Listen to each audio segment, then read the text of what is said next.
Milli Məclisdə iclas keçirildi axı. Yeni cərimələr qanuna mindi. Diqqətlə sonacan dinləyin. Çox maraqlı söhbət edəcəm. Kanala abunə olun, keçək söhbətimizə.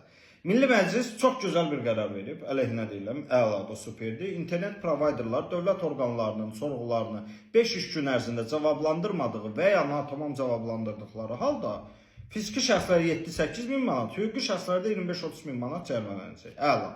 Və yaxşı sual verirəm.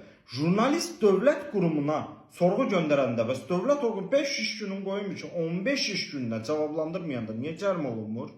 Və ya özəl şirkət, nədir o? Paşa Holdingin Kapital Bankı Arzu xanıma sorğu göndərir, mətbuat cavablamır. Əgər belə bir şey varsa, rəsmi müraciətimdə Kapital Bank cərimələnsin. Niyə də yox? Yine dövlətin kassasına gələcəkdi, amma Paşa Holdingdə. Baxın, məsələ buradadır. Axı jurnalist ictimaiyyəti təmsil edir. İndi sual verirəm sizə, siz də şərh bölməsində yazın. Jurnalistin sorğusu cavablandırılmasa ona cərimə tətbiq olunmalıdırmı? Dövlət qurumlarına sorğusuna cavab vermədikdə cərimə var. İctimaiyyətin də sorğusuna cavab verilmədikdə cərimə tətbiq olunsun.